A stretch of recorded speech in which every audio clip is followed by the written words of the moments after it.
கோவை வெள்ளலூர் பகுதியில் எஸ்எஸ்விஎம் பள்ளியில் the future is here என்ற தலைப்பில் ரொபாட்டிக்ஸ் ஏஐ டெக்னாலஜி தொடர்பான கருத்தரங்கு நிகழ்ச்சி நடைபெற்றது.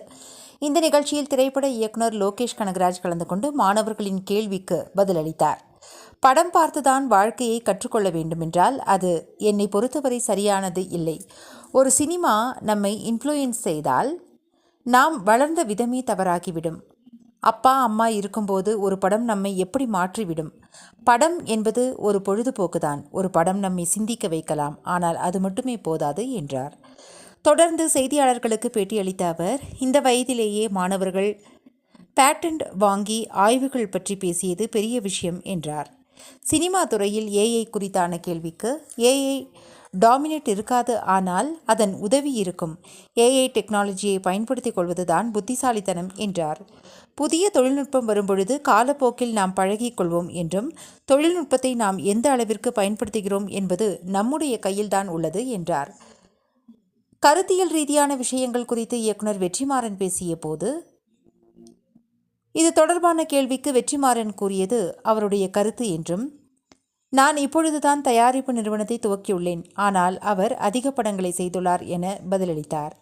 உங்களது படங்களில் ஏஐ எந்த அளவிற்கு பயன்படுத்தப்படுகிறது என்ற கேள்விக்கு பதிலளித்த அவர், கூலி திரைப்படத்தில் நடிகர் ரஜினிகாந்தின் குரல் ஏஐ தொழில்நுட்பம்தான் என்றார்.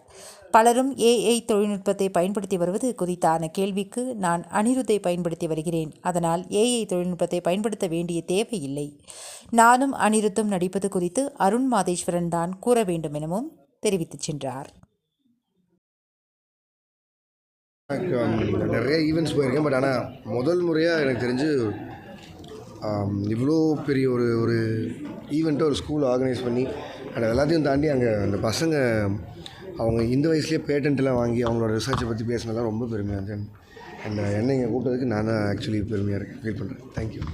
ஏஐ டெக்னாலஜி இன் சினிமா எந்த அளவுக்கு தாக்கத்தை ஏற்படுத்தும் அப்படிங்கிற பேசப்பட்டிருக்கு. மியூசிக் டைரக்டர்ஸ்லாம் சிலர் என்ன சொல்கிறாங்கன்னா, ஏஐ வந்து டாமினேட் பண்ணுறது தாண்டி ஏஐ தெரிஞ்சவங்களுக்கு தான் ஃபியூச்சர் இருக்கும் அப்படிங்கிற மாதிரி போயிட்டு இருக்குன்னு சொல்கிறாங்க.